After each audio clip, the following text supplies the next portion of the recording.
राधाष्टमी से लेकर के 7 दिन तक की जो तिथि है, इसको भागवत जी की जयंती माना जाता है। तो कथा का विश्राम जो है वो भागवत जी की जयंती पर हो रहा है। इतने संयोग एक साथ, वैसे तो हर साल ये तिथियां आती हैं, परंतु गणेश चतुर्थी से कथा प्रारंभ हर जगह नहीं हुई। आज तक हमने जो इतना विचार किया, या तो मध्य में आती है या अंत में आती है, लेकिन प्रारंभ में गणेश चतुर्थी, मध्याह्न में राधाष्टमी और विश्राम में भागवत जी की जयंती, ये तो भाग्यनगर में ही हुआ है, तो पहली बार ही हुआ है। आप लोगों ने पहले भी सुनी तो होंगी, पर ये नहीं पता होगा कि भाई राधाष्टमी से भागवत जी की जयंती होती है। भागवत जी का मूल जो दिवस माना जाता है श्रवण का, वो राधाष्टमी से लेकर के 7 दिन तक होता है। तो ये सारे संयोग एक साथ इकट्ठे हुए हैं।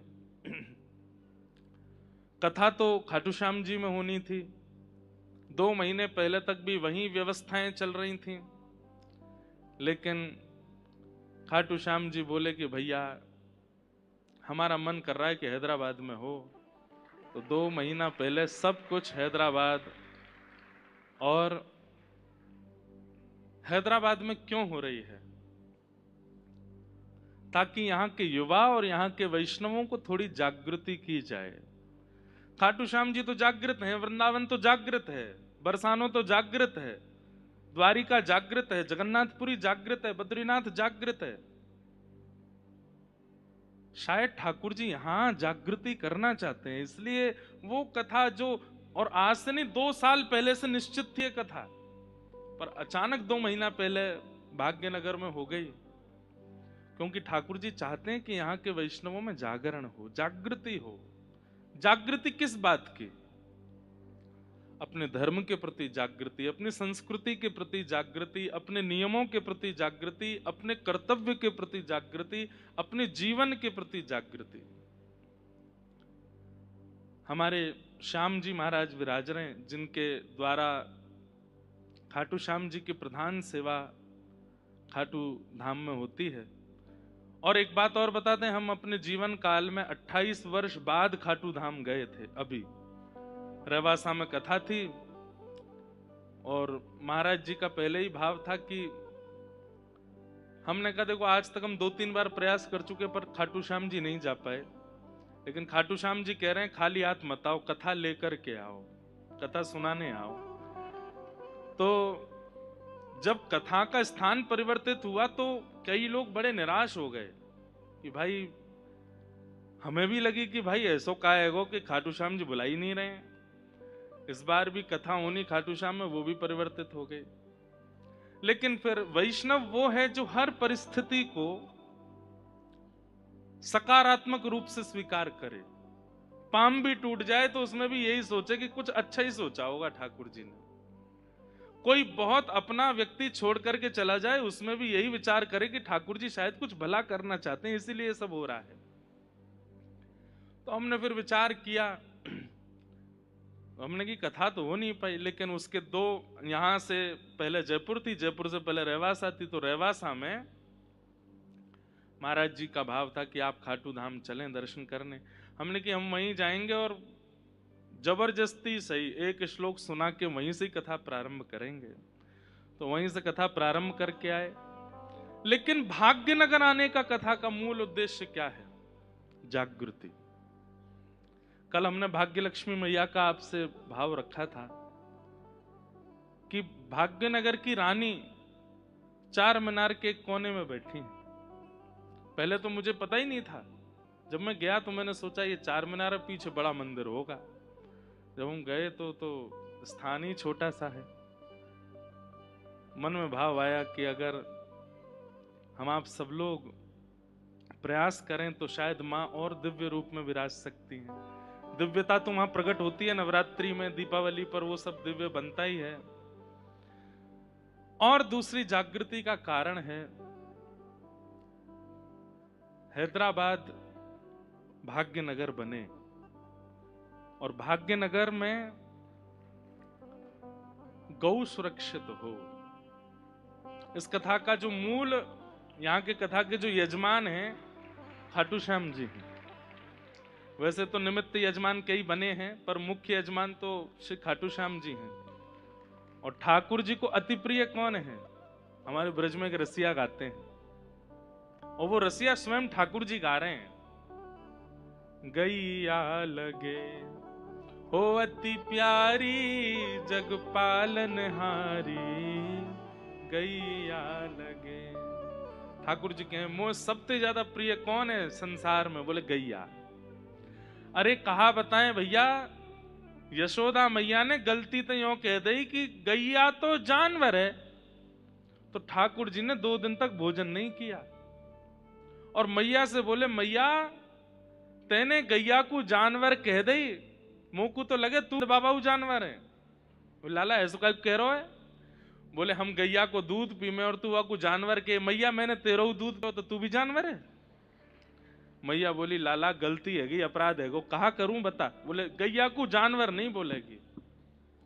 तो यशोदा मैया ने कान पकड़े, सब ब्रजवासी ने लाला तो की, लाला आज के बाद हम जानवर ना बोलेंगे, तू रूठे मत।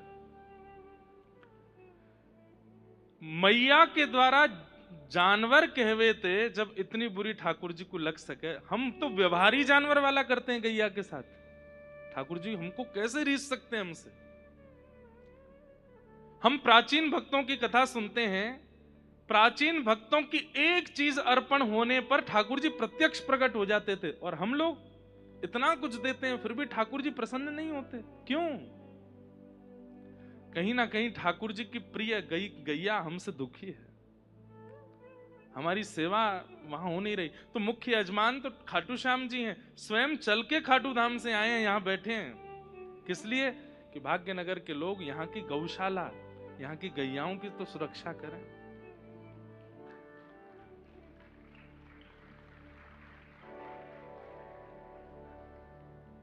शिव मंदिर गौशाला है जिसके निमित्त ये कथा हो रही है। बताइए, एक तो हम यहाँ के आयोजकों को बहुत बहुत प्रसन्न है, यहाँ के आयोजकों से। क्यों प्रसन्न है? सुनो, ताली बाद में बजाना, पहले सुनो, पहली ताली बजा देते हैं आप क्योंकि आज चौथा दिन है कथा का। हमको एक चीज के लिए भी ये नहीं कहा गया महाराज जी मंच से आप ऐसा कह दीजिए, इनका सम्मान कर दीजिए, इनको बुला लीजिए, इनका नाम बोल दीजिए। नहीं तो अधिकतर कथाओं में ये होता ही रहता है, और हमें पर यूं लगता है फिर कथा काहे को करवाई आपने, जब ये सब व्यवहार ही करने थे तो हम ऐसे ही आ जाते 4 दिन के लिए, व्यवहार कर देते, इनको माला पहना दो, इनके लिए ये कर दो, इनके घर पधरामनी कर आओ, इनके यहाँ। पर नहीं, आज 4 दिन हो गए हमको। इनको पता है कि पिछले 3 महीना से महाराज जी घर भी नहीं गए हैं, तो आराम करें भाग्यनगर आके, तो कहीं हमको जाना नहीं, किसी से मिलना नहीं, कुछ। आज बस गए थे, आज 2-3 जगह गए थे, और आज बड़े संकोच में आकर के बोले महाराज जी एक निवेदन था। मैंने कहा बताइए। बोले कथा जो है ना वो गौशाला के निमित्त कराई जा रही है, क्योंकि हमारी गौशाला जो है वो लाखों के कर्जे में चल रही है। वैष्णव जन थोड़ा जागृत हो में, उसमें सेवा करें, और वहां जाकर के थोड़े अपने अनुदान करें, जिससे। तो मैंने कहा आपने पहले दिन क्यों नहीं कहा? बोले हमें संकोच हो रहा था कि हम कैसे कहें, पर बहुत संकोच में कह रहे हैं कि थोड़ा सा आप बोल देंगे तो लोग बाग थोड़े जागृत होंगे वहां जाकर के। कोई ऐसा नहीं कि आप लोगों से ये कहा जाए कि इतने का दान करो, जितना बने उतना करो। हम तो एक बात कहते हैं भैया, व्यक्ति अपने जीवन को बहुत विशेष रूप से धर्ममय बना सकता है। आप लोग अपने जन्मदिन पर, अपने ब्याह महोत्सव पर, अपने घर के छोटे छोटे कार्यक्रमों पर लाखों खर्च कर देते हैं, डेकोरेशन करना, ये करना, वो करना। उससे अच्छा आप गौशाला में जाकर के गैया की पूरी सेवा कर दो, 2-4 गायों की सेवा कर दो, और इस भाव से नहीं कि वो जानवर हैं, लाचार हैं, इस भाव से कि हमारे ठाकुर जी को बहुत प्रिय हैं। इनकी सेवा करेंगे तो ठाकुर जी हमसे प्रसन्न रहेंगे। हम अपनी कथा में एक बात कहते हैं, जिसको गैया से डर लगता है, जैसे गैया सामने आती है तो डर के भागता है, तो जब वो ठाकुर जी के सामने जाता है ठाकुर जी भी भागते हैं। क्यों? बोले तू मेरी गैया ते डरे, मैं तोते डरू। गैया गोबर से, गाय मूत्र से, गौ घृत से, गैया के दूध से कई लोग नाक बंद कर लेते हैं अपनी। ऐसे ही जब आप लोग ठाकुर जी के सामने जाते हैं, ठाकुर जी भी यूं ही मिलते हैं। बड़ी तो बदबू आ रही है, संसार के विषय में बदबू नहीं आई तुझे, हैं? पिज्जा पास्ता बर्गर में वो लहसुन प्याज की बदबू नहीं आई कभी, गोबर से बदबू आ रही है। ठाकुर जी को दुर्गंध, अब विदेश, कभी दुर्भाग्य से विदेश जाना हो तो देखो वहां पर क्या होता है, गौ मांस की दुर्गंध ऐसे ही आती रहती है। विदेश में सब अच्छा है, पर एक ही चीज बुरी है कि वहां कब कहां से दुर्गंध आ जाए। विदेश जब जाते हैं ना, हमें अपने पटका को ठाकुर जी को नित्य प्रसादी करते हैं कि हम खूब सारा इत्र लगा के जावे। फ्लाइट में जब भोजन सर्व होता है ना, उस समय बस यूं लगती है दिमाग फट जाएगा, क्या क्या खाते हैं लोग। और उस विदेश को जाने के लिए लोग लाखों रुपए खर्च करते हैं, लाखों रुपए इकट्ठे करते हैं। हम अपने खर्चे से नहीं जाते, हमको लोग बुलाते हैं तो जाते हैं। वहां पर सहजी दुर्गंध आती है, और वही दुर्गंध धीरे धीरे अब भारत में बढ़ती जा रही है। उससे दुर्गंध नहीं आई आपको कभी? भाग्यनगर के जब हम रास्ते से आते हैं तो कहीं हमको कुछ लटके हुए दिखते हैं, जीव जंतु, कहीं कुछ बन रहा है, कहीं कुछ बन रहा है। हमने परसों किसी से पूछा, जहां भी जाता हूं मैं पूछता हूं कि यहां पर स्पेशलिटी क्या है खाने की, तो अगर शुद्ध होता है तो मंगवा लेते हैं, नहीं तो फिर घर में ही बनवाते हैं, जिनके यहाँ रुकते हैं, भाई बना के खिलाओ। हमने पूछा भाग्यनगर में प्रसिद्ध क्या है, नाम सुनते ही मैंने कहा जय हो, बोले बिरयानी। मैंने कहा जय हो भैया, यहाँ पे प्रसिद्ध भोजन भी वो है जो बिना किसी जीव को मारे बनता ही नहीं है, और उसको लोग बना देते हैं मटर वटर डाल के, वैसा बनाते हैं। हमारे यहाँ बिरयानी नहीं बनती है, हमारे यहाँ तो महाप्रसाद बनता है। क्या बनता है? अगली बार कोई पूछे ना कि भाग्यनगर में क्या प्रसिद्ध है, तो कहते हैं महाप्रसाद। क्या प्रसिद्ध है? भात को महाप्रसाद बोलते हैं, चावल को महाप्रसाद बोलते हैं। तो ऐसा आपका भाग्यनगर है, यहाँ पर गौशाला है जिसका नाम शिव मंदिर गौशाला है, जो कि कट घरे जा रही गैयाओं को बचा करके 6 गायों से प्रारंभ हुआ, और आज 2500 गायों की वहां सेवा, 2500 गायों की सेवा वहां हो रही है। और बड़े निष्किंचन भाव से, कोई उसमें कोई, अभी भी आप कथा सुनकर के ही जाइए। हम तो अपनी कथा में कभी दान दक्षिणा की कोई बात करते नहीं, लेकिन भैया अगर ये गौशाला की गैया सब व्यवस्थित हो जाए तो आप लोग प्रयास कीजिएगा। और केवल एक ही गौशाला क्यों, भाग्यनगर में ढूंढिए और कहां है ऐसे धर्म जागृति की, कहां कहां सेवाएं चल रही हैं, वहां वहां जाकर के अपने अनुदान किया कीजिए। अपने जन्मदिन पर अपने घर के सदस्यों के साथ में। और हम कह रहे हैं भैया केवल जन्मदिन तो साल में एक ही बार आता है, हर महीना की एक दिन, जैसे एकादशी करते हो, जैसे प्रदोष का व्रत करते हो, ऐसे ही एक व्रत और ले लीजिए, गौ सेवा का, गौ रक्षा का, धर्म रक्षा का, शास्त्र रक्षा का, नियम रक्षा का। तो आप सब लोग जरूर जरूर जाइए। और वहां शिव मंदिर गौशाला, जो कि भाग्यनगर के पुराने शहर में है, 1996 मतलब हमारी जन्म वर्ष और गौशाला का भी प्रकट वर्ष एक ही है, हमारे बराबर की है गौशाला। वहां गौ सेवा चल रही है, आप लोग वहां जरूर ही अपने अपने भाव प्रस्तुत कीजिएगा। उसी के निमित्त ही श्री खाटू श्याम जी ने इस कथा को राजस्थान से भाग्यनगर शिफ्ट किया, कि यहाँ के सब वैष्णव मिलकर के वहाँ, जो यहाँ पढ़ने लिखने वाले बच्चे हैं, जो अभी करियर पर ध्यान दे रहे हैं, उन लोगों से भी मेरी प्रार्थना, बहुत थोड़ा ही सही कुछ करना, जरूर वहां करके जाना और इस प्रकार से धर्म की जागृति का कारण कीजिए। आज कथा में श्री ऋषि जी महाराज भी पधारे हैं, आप भी भागवत जी के वक्ता हैं, और श्री हनुमान जी की कृपा से आप भी पर्चा बनाते हैं, और लोगों के सन्मुख आते ही उनके सब भाव जो भी बालाजी आज्ञा करते हैं आप प्रकट कर देते हैं। ठाकुर जी खूब कृपा करें, आप ऐसी सनातन के धरोहर को आगे लेकर के चलें। हमारे पूज्य श्री मलुकपीठ वाले महाराज जी के आप कृपा पात्र हैं। महाराज जी भी अभी रवासा धाम में आपके विषय में कह रहे थे, आज आप पधारे, बहुत बहुत धन्यवाद। हमारे शीतल पांडे जी बैठे, वो चुपके से धीमे से, सबसे पहले तो कथा का प्रस्ताव यही लेके आए थे हमारे पास। खाटू श्याम जी के ऐसे मधुर मधुर भजन गाते हैं, ये भले ही कितनी भी उम्र के हो जाएं, रहेंगे लाला ही, ये छोटे से ही हैं। अच्छा देखिए, इनको देख करके हमने एक भाव रखा मन में। छोटा बालक गोदी में आता है ना, तो छोटा बालक जो बहुत प्यारा होता है उसको देख के लगता है ये कभी बड़ा ही नहीं हो, ये इतना ही रहे। ऐसे ही हमारे खाटू श्याम जी के गोद के लाला हैं ये। इनको ठाकुर जी कह रहे हैं तुम 100 साल के हो जाओगे तो भी लाला ही रहोगे। बहुत सुंदर आपका कंठ है। और बताने वाली बात तो नहीं, पर 2 महीना पहले आपने इस व्यास मंच से श्री वैष्णव दीक्षा प्राप्त की, और इनका दीक्षा का नाम है श्रीनिवास रामानुज दास। इनकी दीक्षा हुई थी 2 महीना पहले तब, और खूब भाव से ठाकुर जी का 19 वर्षों से एकादशी चाहे दुनिया के किसी कोने में हो, खाटू धाम में ही करते हैं, ऐसा आपका संकल्प।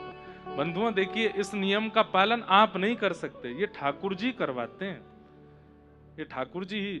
आप अपने वादों का निर्वहन कर सकते हो। मैं तुमसे मिलूंगा, हम दोनों साथ में भोजन करने जाएंगे, ये सारे वादे आप निभा सकते हो। लेकिन आपने कोई नियम ले लिया कि मैं हर महीने पूर्णिमा गिरिराज जी जाऊंगा, हर महीने की एकादशी खाटू धाम जाऊंगा, हर महीने की द्वादशी तिरुपति जाऊंगा, ऐसे नियम आप नहीं कर सकते, ये तो ठाकुर जी करवाते हैं। आपका इतना सुंदर नियम है। हमारे सब व्यवस्था प्रमुख, हम जिनके यहाँ रुके हैं, अमित जी और सब हमारे भाई बंधुगण इतने बिल्कुल ऐसे हैं, सब लोग भाग्यनगर के लोग जो यहाँ कथा में सहयोग कर रहे हैं, छुप करके रहने वाले, अपना ज्यादा प्रकाश प्रचार नहीं चाहते। हम चाहते हैं कि दुनिया में हमारी कहीं भी कथा हो, हमको ऐसे ही लोग मिलें जो ज्यादा अपना प्रचार और प्रकाश नहीं चाहते। कई लोग इनसे नाराज घूम रहे हैं, कई लोग इनको गालियां भी दे रहे हैं कि हमको महाराज जी से मिलने नहीं दे रहे हो। पर बात यह है कि मैं अभी तप करने बैठ गया हूं। मैं ठाकुर जी से कह रहा हूं कि मुझे 4 रूप दे दीजिए, एक रूप से कथा करूं, एक रूप से डोला करूं, एक रूप से घर में जाऊं, एक रूप से सबसे मिल लूं। एक ही हैं।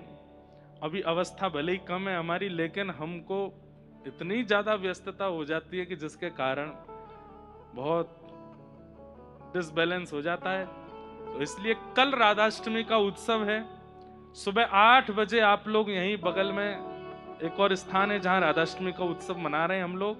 क्या नाम है जगह का? क्या नाम है? सूर्या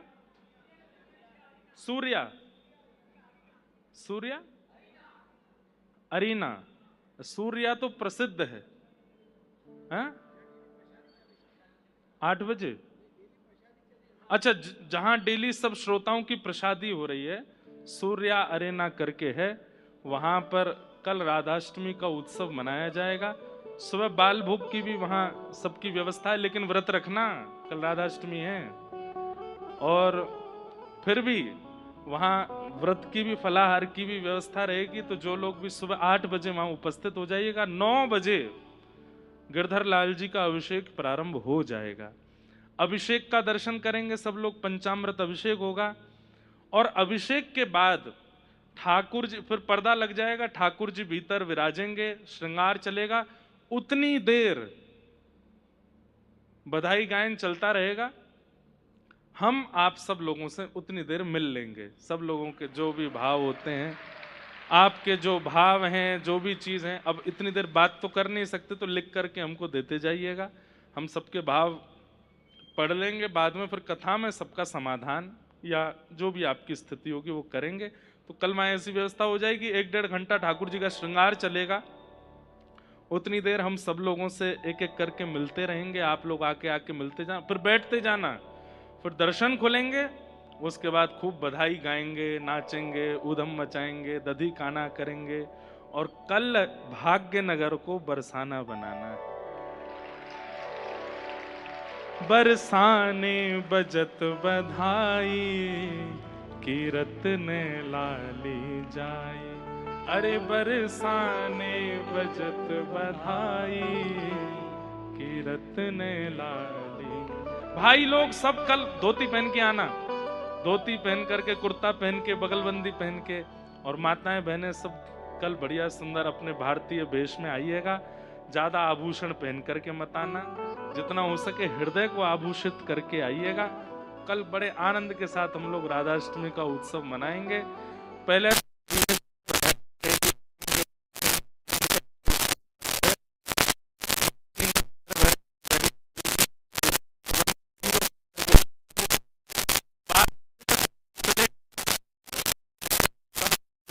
जाइएगा स्नान ध्यान करके, फिर 5 बजे, सॉरी 5 तो मैं आता हूँ 3 बजे यहाँ आ जाइएगा।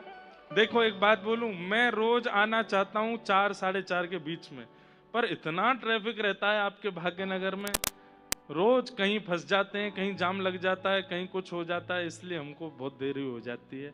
उसके लिए हम क्षमा प्रार्थी हैं, पर आप सब लोग अपने समय से आ जाइएगा।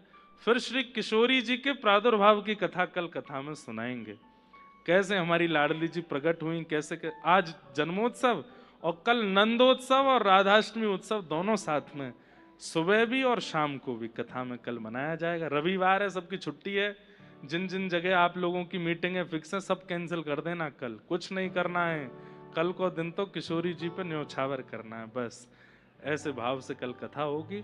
अभी हमारे भाग्यनगर के आए थे टी राजा जी, उनके भाव से खूब भाग्यनगर में सनातन का खूब अवलंब हुआ है, खूब आगे बढ़ा है, उनको भी बहुत बहुत शुभकामना। आइए आज के कथा क्रम में हम लोग प्रवेश करते हैं। बोलो वृंदावन बिहारी लाल की। कल हम लोग श्रवण कर रहे थे कि जल्दी जल्दी हमने सब भाव पूरे किए थे। देवभूति माता के यहां पर भगवान कपिल रूप में प्रकट हुए हैं। ब्रह्मा जी की छाया से एक पुत्र प्रकट हुए जिनका नाम हुआ कर्दम ऋषि। क्या नाम हुआ? विश्व में सबसे पहला विमान बनाने वाले ये ऋषि थे जिनका नाम था कर्दम ऋषि। लोग बाग दावा करते हैं कि विमान अमेरिका के या कहीं के लोगों ने बनाया, नहीं, विमान शब्द ही सबसे पहले हमारे ऋषियों ने प्रदान किया, और उस विमान का नाम था कामग विमान। कर्दम ऋषि के द्वारा उसका निर्माण किया गया था। कर्दम ऋषि ने अनेक वर्षों तक तपस्या की, और तपस्या के बाद जब ठाकुर जी उनसे प्रसन्न होकर के प्रकट हुए और बोले कि वरदान मांगो, क्या चाहिए, तो कर्दम ऋषि वरदान मांगते हैं। क्या मांग रहे हैं कि तथा सचाहम परिवोढु काम समान शीलाम ग्रह मेदुधेनुम उपेयवान मूलमशेष मूलम दुराशय काम दुदांग्रिपश्य। सब लोग इधर देखो, सावधानी से सुनो। ये श्लोक जिनके बयान नहीं हुए उनको याद कर लेना चाहिए, और नित्य अपने ठाकुर जी से ये श्लोक बोलना चाहिए। इस श्लोक का अर्थ क्या है? जब ठाकुर जी प्रकट होकर के कर्दम ऋषि से बोले कि वरदान मांगो, तो कर्दम ऋषि कहते हैं, नाथ, मेरे अनेक वर्षों की तपस्या का केवल एक फल मुझको दे दीजिए। क्या? मैं जितना आपसे प्रेम करता हूं, मैं जितनी आपकी भक्ति करता हूं, मुझे आपकी कथा सुनने में, सेवा करने में जितनी रुचि है, मुझसे भी दुगनी रुचि वाली एक कन्या से मेरा ब्याह हो जाए। बंधुओं, हम आप सब लोगों की संबंध में रिक्वायरमेंट क्या होती है? हम किससे संबंध बनाते हैं? जो रूपवान हो, जो धनवान हो, जो कहीं ना कहीं ऐश्वर्यवान हो, कीर्तिवान हो। पर रूप, धन, ऐश्वर्य, कीर्ति का बहुत दिन तक आनंद नहीं है, बहुत दिन तक सुख नहीं है। रावण खूब धनवान था, पर मंदोदरी पत्नी होते हुए भी अति प्रसन्न नहीं है। हिरण्यकश्यप तीनों लोकों का स्वामी बना बैठा था, लेकिन कयाधु प्रसन्न नहीं है। ऐश्वर्य, धन, संपत्ति और रूप, इनसे कुछ होने वाला नहीं है। इसलिए नित्य ठाकुर जी से आप एक प्रार्थना कीजिए, पत्नी मिले तो आपकी भक्त मिले, पति मिले तो आपका भक्त मिले, और जब पति पत्नी भक्त मिल जाए तो उसके बाद फिर बच्चे मिले तो आपके भक्त मिले, मित्र मिले तो आपके भक्त मिले। परिवार में अगर कोई व्यक्ति भगवान का भजन नहीं करता है तो उसके लिए नित्य प्रार्थना करो कि हे नाथ, इसके चित्त में भी अपनी भक्ति प्रकट कीजिए। ये भी आपका परम वैष्णव हो जाए, परम भागवत हो जाए। ठाकुर जी से आप कामना नहीं कर सकते, लेकिन किसी भक्त की कामना आप ठाकुर जी से कर सकते हैं कि हे नाथ, मेरे जीवन में एक भक्त आ जाए। एक बात बोलें, अगर वैष्णव पत्नी आ गई तो संसार के लिए वो विवाह होगा, पर आपके लिए वो सत्संग है। अब आप सत्संग में प्रवेश कर गए, क्योंकि एक सद व्यक्ति का संग आपको मिल गया है। वैष्णव बालक जीवन में आ गए तो वो सत्संग हो जाएगा। उसके बाद आप कथा में अगर सदैव उपस्थित भी नहीं हो पाओगे ना, तो भी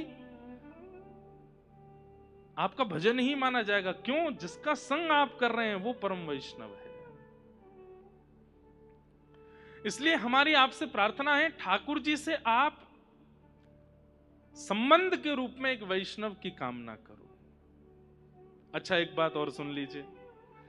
अब हमने इतनी ज्यादा विश्वास आपके चित्त में प्रकट कर दिया, और कहीं आप में से किसी का ब्याह हुआ और संबंधी जो आया जीवन में वो वैष्णव नहीं आया, तो आप तो फिर मुझे याद करके गाली दोगे, महाराज जी कह के गए थे, हमने तो इतनी प्रार्थना की फिर भी जी ऐसे आगे हो है, अब क्या करें। जरूरी नहीं है, आपने व्यक्ति नहीं मांगा, आपने सत्संग मांगा है। कई बार ऐसा होता है कि विपरीत व्यक्ति ही आकर के जीवन में सत्संग प्रकट करता है। उसके व्यवहार, उसके स्वभाव, उसकी ठोकरों से ही आप भक्ति मार्ग में आते हो। तो जरूरी नहीं है कि अनुकूल ही मिले, आप सत्संग मांगिए।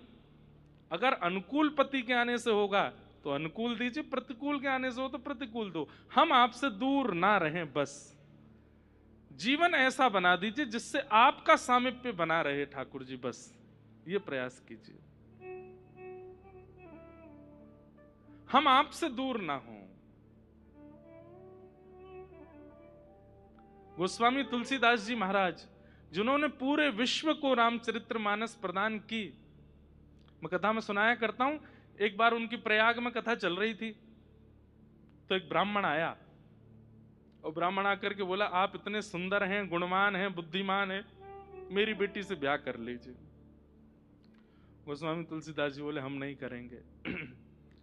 दूसरी कथा हुई तो ब्राह्मण उसमें भी पहुंच गए। अब तो वो ऐसा हो गया कि हर कथा में गोस्वामी जी के पास आ जाए, बोले मेरी बेटी से ब्याह कर लीजिए।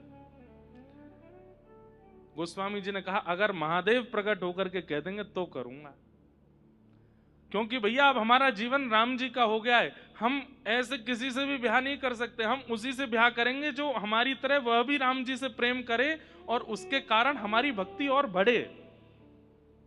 तो एक दिन महादेव ने प्रकट होकर के कह दिया कि वो जो ब्राह्मण तुम्हारी कथा में आते हैं ना, उनकी कन्या से ब्याह कर लो। तो गोस्वामी जी के चित्त में आया, महादेव मोहर लगा रहे हैं तो निश्चित है कि वो कन्या मेरे चित्त में राम भक्ति प्रकट करेगी, तो मैं ब्याह कर लेता हूं। गोस्वामी जी का ब्याह हुआ, इतनी सुंदर। अब तो गोस्वामी जी उसके संग ही रहते हैं। अब लोग बाग इसमें कई अपने अपने भाव जोड़ते हैं कि वो इतनी सुंदर थी, या गोस्वामी जी उससे प्रेम क्यों करते थे? प्रेम महादेव आज्ञा करके गए हैं, उससे ब्याह करो। तो गोस्वामी जी तो इसीलिए प्रेम करते थे कि भाई इसके कारण मुझे राम जी मिलेंगे। लेकिन गोस्वामी जी का ऐसा अथाह प्रेम कि एक दिन पत्नी परेशान हो गई, 5 साल हो गए मायके भी नहीं जाने दिया मुझको। अर्धरात्रि में सोता जान करके गोस्वामी जी को निकल गई अपने घर। गोस्वामी जी के जब नेत्र खुले तो भागे, ढूंढने कहां गए। नदी पार करने लगे, शव के ऊपर चढ़ के सर्प को रस्सी बना करके पहाड़ लांग गए। कितने कांटे लगे हैं, कितने वृक्षों से टकराए हैं, कोई पता नहीं है उसका। जब अपने ससुराल पहुंचे तो वहां देखा कि पत्नी अपने घर में है। तो उसके सामने जाकर के बोले, तुम मुझे छोड़ के क्यों चली आई? पत्नी ने कहा, दुर्गंध क्यों आ रही है आप में से? पता चला कि भाई ये तो शव को नाव बना करके, किसी मृतक व्यक्ति की लाश बहती हुई आ रही थी, उसको नाव बना के पार कर गए यमुना जी। सर्प को रस्सी बना करके पहाड़ लांग गए। आजकल की कन्या होती तो कहती, आप मुझसे कितना प्रेम करते, मेरे लिए किया इतना सब कुछ। लेकिन गोस्वामी जी की पत्नी बोली, इतना प्रेम यदि राम जी से किया होता ये हाड़ मांस के पुतले के लिए आपने इतना कुछ कर दिया, अगर इतना कभी राघव जी के लिए किया होता तो आज राम जी आपको मिल गए होते। इतना त्याग, इतनी पीड़ा, इतनी व्याकुलता, इतनी तत्परता इस शरीर के लिए। आपसे एक रात नहीं रहा गया मेरे बगैर। ऐसी व्याकुलता अगर राघव जी के लिए हुई होती तो आज राम जी मिल गए होते आपको। उसी समय गोस्वामी जी के नेत्र बंद हो गए और पूछने लगे स्वयं से, ये सत्य ही तो कह रही है। राम जी के दर्शन के लिए मैंने शव को नाव बना करके कभी पार नहीं किया। कभी आपने सुना, आपने खूब सुना होगा कि कोई प्रेमी ने अपनी प्रियतमा के लिए नस काट ली। कभी सुना कि किसी ने राघव जी के लिए नस काटी हो? आपने सुना होगा कि किसी प्रेमी ने अपनी प्रियतमा के लिए वो पी लिया, विष पी लिया? कभी किसी प्रियतम ने राधा रमण जी के लिए पिया?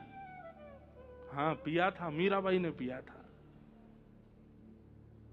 आज कोई नहीं पीता, क्योंकि हमारा प्रेम ही नहीं है। दिखावा कर रहे हैं, कोरा नाटक। पीना मत, कहीं सोचने लगो कि लो महाराज जी भाग्यनगर से ही पहला कैंडिडेट आएगा। ऐसा नहीं, विचार की बात है। ऐसा प्रेम हमारा है नहीं। हम क्या करते हैं ठाकुर जी के लिए? 3 घंटा अगर सामने बैठ के सेवा कर लें तो उसको गाए बिना रहते नहीं हम, कि हम 3 घंटे बैठ। आप कभी अपने प्रियतम से या प्रियतमा से जो प्रेम प्रकट करते उसको गाते हैं? ठाकुर जी की सेवा क्यों गा देते हैं? क्योंकि वो प्रेम है ही नहीं। और पत्नी के कारण गोस्वामी जी उसी समय सब छोड़ करके तुलसीदास बन गए और मिले राघव जी उनको। तो अब पत्नी अनुकूल नहीं थी, लेकिन क्योंकि महादेव जानते हैं कि जब प्रतिकूल पत्नी आएगी और वह आकर के इनको ऐसे फटकारेगी तभी राम जी मिलेंगे। तो जरूरी नहीं है कि अनुकूल मिलेगा तो ही भगवत प्राप्ति होगी। कई बार प्रतिकूल के मिलने से भगवत प्राप्ति होती है। महाराष्ट्र में एक संत हुए, श्री तुकाराम जी महाराज। तुकाराम जी महाराज के गांव में एक लड़के के पीछे पूरा परिवार पड़ गया, शादी करो शादी करो। तो उस लड़के ने कहा अगर तुकाराम जी बोल देंगे तो कर लूंगा, क्योंकि तुकाराम जी की जो पत्नी थी बहुत उल्टे दिमाग वाली थी।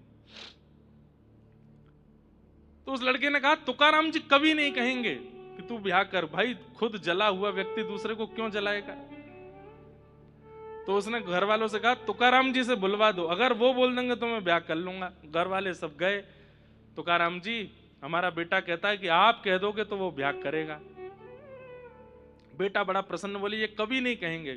खुद इनकी पत्नी, पूरा गांव जानता है कि वो भरे चौराहे पे पीट देती है, कभी कभी इनको सुना देती है।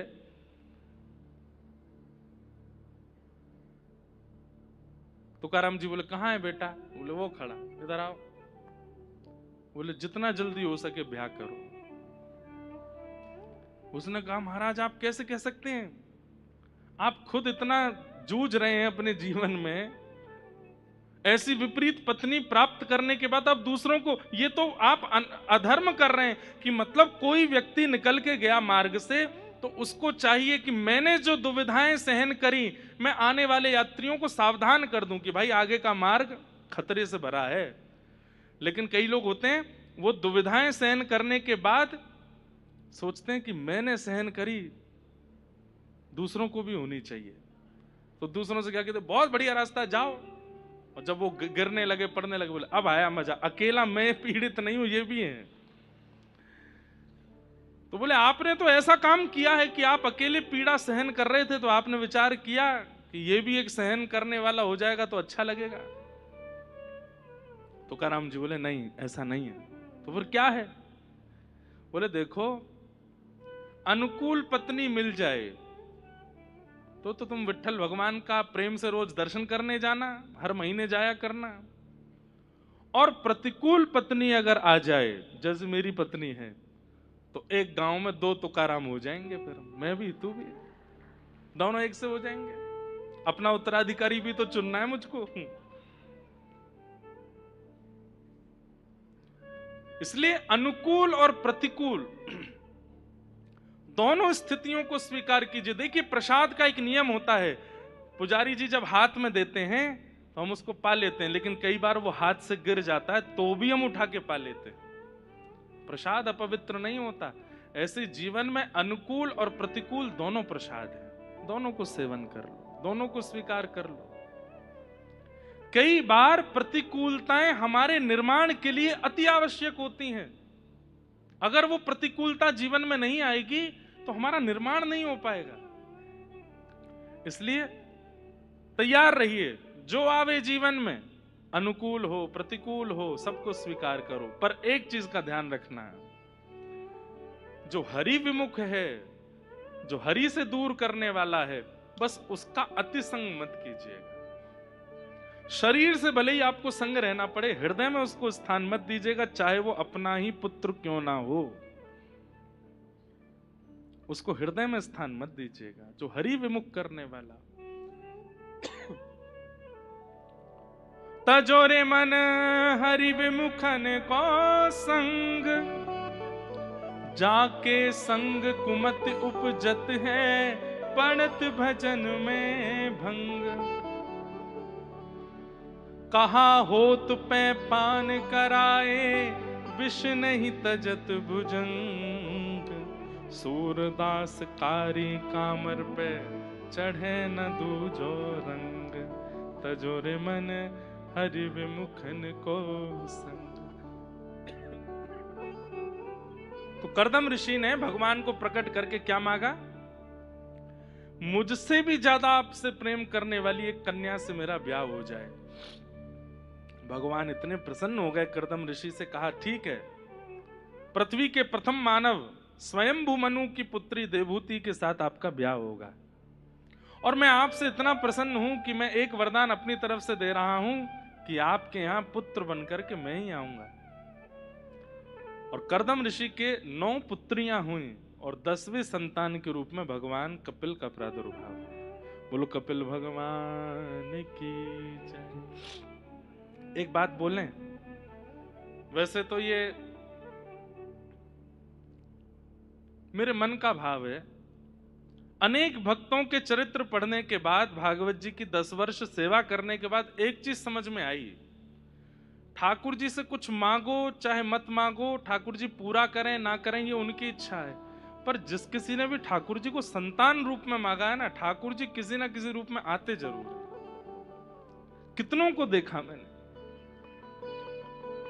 इसलिए पहले तो ब्याह से पहले पति अनुकूल मांग लीजिए, पत्नी अनुकूल मांग, पति पत्नी अगर विपरीत मिल जाए तो कम से कम संतान की कामना तो करो कि हे नाथ आप ही आइए, कोई संसारी जीव ना आवे, आप ही पधारो। और फिर ठाकुर जी आएंगे तो उसके लिए जैसी पवित्रता होनी चाहिए उसका मां निर्वहन करे। व्यास मंच पर बैठ करके हम कह रहे हैं तो हो सकता है वाणी सत्य हो जाए, ठाकुर जी ही आएंगे। और ठाकुर जी नहीं आएंगे तो अपने किसी अंश को ही बालक बना करके भेजेंगे। ठाकुर जी से अन्य किसी कामना को करोगे शायद पूरी ना हो, लेकिन संतान की कामना से अगर भगवत भाव मांगा जाए कि हे नाथ अब मैं गृहस्थ आश्रम में आ चुका हूं या आ चुकी हूं, संतान आप ही बन के आइएगा और किसी को नहीं। उसके लिए जो मेरा भजन, मेरा साधन, मेरी सेवा, मेरी कथा, मेरी परिक्रमा, अब सब केवल एक चीज के लिए कि आप पधारो। आप देखिएगा ठाकुर जी ही आएंगे, ठाकुर जी ही कृपा करेंगे। कितनों के लिए आए हैं ठाकुर जी? देवकी वसुदेव के यहाँ आए, कौशल्या दशरथ के यहाँ आए, नंद यशोदा के यहाँ आए, वृषभानु कीर्ति मैया के यहाँ आए। आप कहोगे तो द्वापर की बात, तो कलयुग में आ जाओ, जगन्नाथ मिश्र और सची मैया उनके यहाँ वही श्री कृष्ण चैतन्य महाप्रभु के रूप में आए। ठाकुर जी ही आए और आते ही हैं ठाकुर जी। तो इस कामना से अपना जीवन यापन किया जाए। आप कहोगे कि हमारे तो ब्याह भी हो गए, बालक भी हो गए, अब क्या करें? अब क्या करें? अब तो सब हो गया कोटा पूरा। कुछ नहीं, अब तो एक ही कामना करो कि हे नाथ हमारा काल आप ही बन के आइएगा, यमराज को मत भेजिएगा। ये मांग लो। भैंसा पे बैठ के यमराज नहीं आवे, या सिंहासन पर किसी दिव्य विमान पर बैठ के इंद्र भी नहीं आवे। इंद्र का मतलब क्या है? स्वर्ग जा रहे हैं। यम का मतलब क्या है? नर्क जा रहे हैं। तो बोले कौन आए? बोले गौ चारण करते हुए आप आना, यही कामना कर लो, अब तो सब हो ही चुका है, और क्या मांगोगे। लेकिन जिनके पास अभी भी अवसर है, वो संपत्ति मत मांगो, ऐश्वर्य मत मांगो, कीर्ति मत मांगो, बाकी सब तो आप अपने कर्म से प्रकट कर सकते हो। संबंध के रूप में ठाकुर जी को मांगो, आप आओ।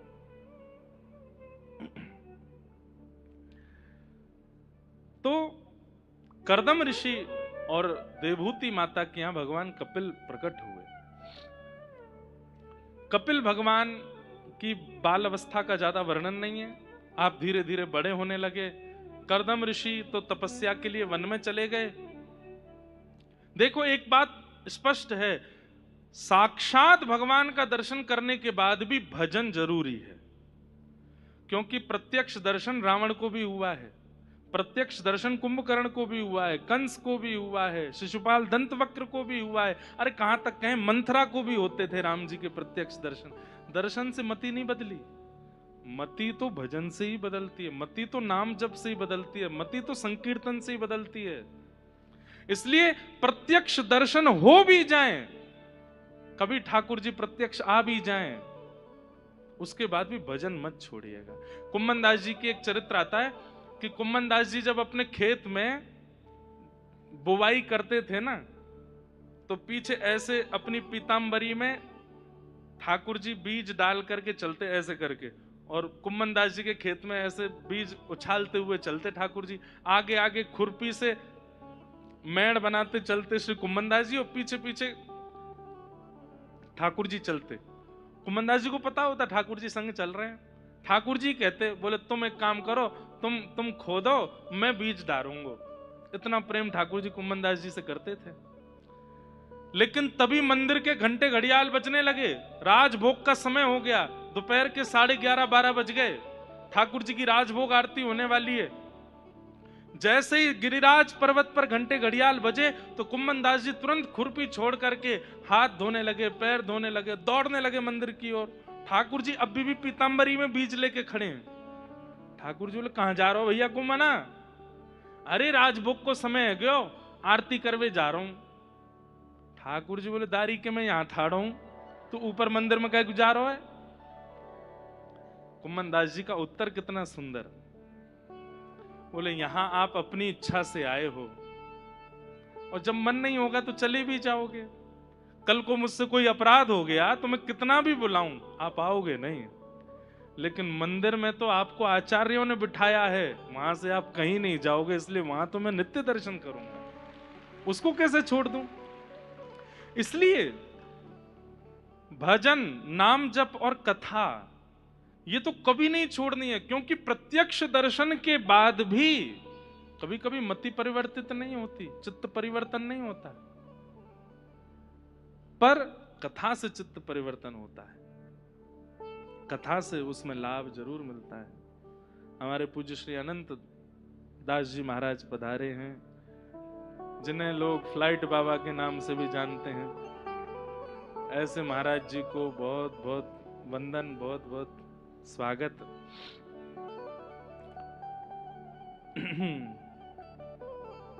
प्रसन्न चित्त रहते हैं महाराज जी हमारे, जब देखो हंसते ही रहते हैं। ऐसे महाराज जी से हम बस एक ही प्रसाद चाहते हैं, यही प्रसाद हमको भी दे दो कि हम भी प्रसन्न ही रहें, आनंद में रहें, बड़ी कृपा।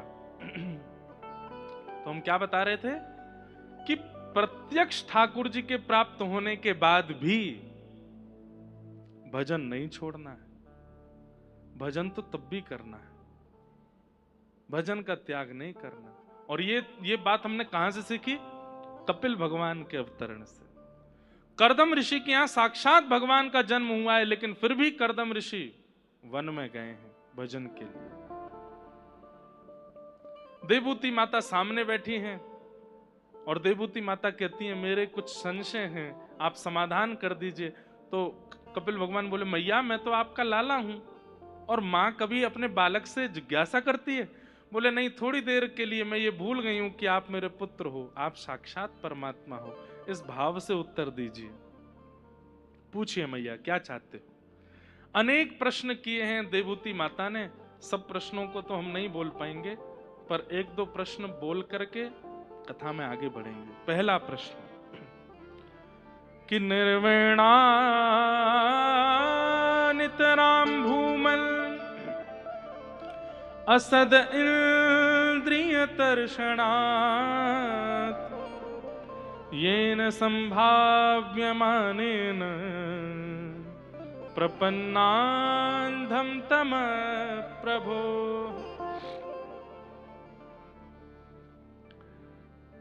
क्या प्रश्न है? सब लोग इधर देखो, ध्यान से सुनो। हे नाथ, हम अपनी इंद्रियों की इच्छा पूरी करते करते हार चुकी हैं, पर हमारी इच्छाएं पूरी नहीं होती।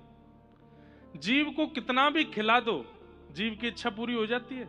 नहीं होती। आज आपने कुछ खिलाया तो 2 दिन बाद फिर इच्छा प्रकट होती है। नेत्रों को कितना भी कुछ दिखा दो, पर इन नेत्रों की इच्छा कभी पूरी नहीं होती। त्वचा को कितना भी स्पर्श करा लो, पर यह त्वचा स्पर्श से कभी मुक्त नहीं होती। प्रश्न यह है कि इन इंद्रियों की इच्छा पूरी करने की वजह से हम पाप के भागी बनते जा रहे हैं। पाप क्या है? इंद्रिय इच्छा पूरी को ही पाप कहते हैं। अतीत में जब इंद्रियों की इच्छाएं प्रगाढ़ हो जाती हैं और उन इच्छाओं के आगे आप स्वयं को रोक नहीं पाते, उन इच्छाओं की पूर्ति में चले जाते हैं, वही तो फिर पाप बन जाता है।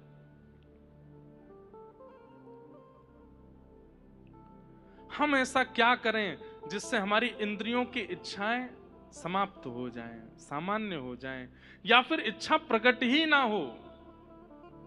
यह प्रश्न है देवूती माता का। ऐसा उपाय बताइए जिससे हमारी इंद्रियां तृप्त हो जाएं और फिर पुनः कभी इच्छा प्रकट ना हो।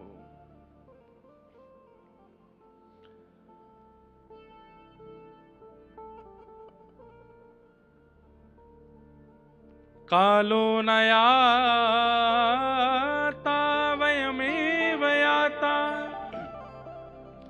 भोगा न भुक्ता वयमेव भुक्ता तपो न तप्ता वयमेव तप्ता कालो न याता वयमेव याता तृष्णा न जीर्णा वयमेव जीर्णा। एक शास्त्रीय बात है,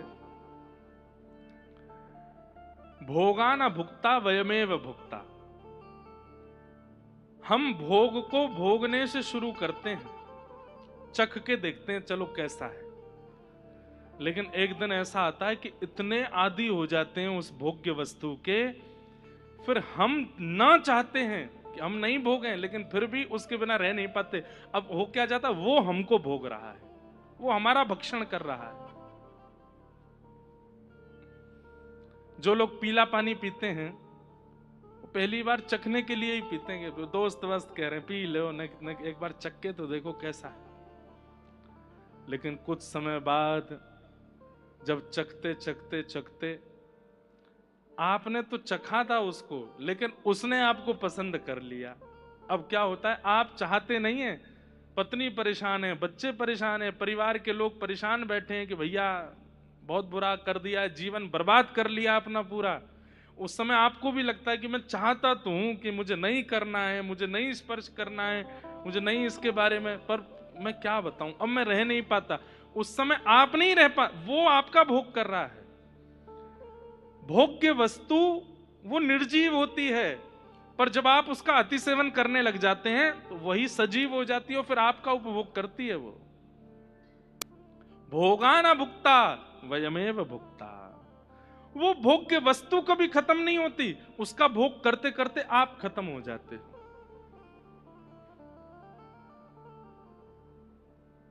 3 इंच की सिगरेट और 3 मन की काया, बताओ कौन बलवान, कौन ज्यादा बलवान है? 80 किलो के आप बलवान हो या 3 ग्राम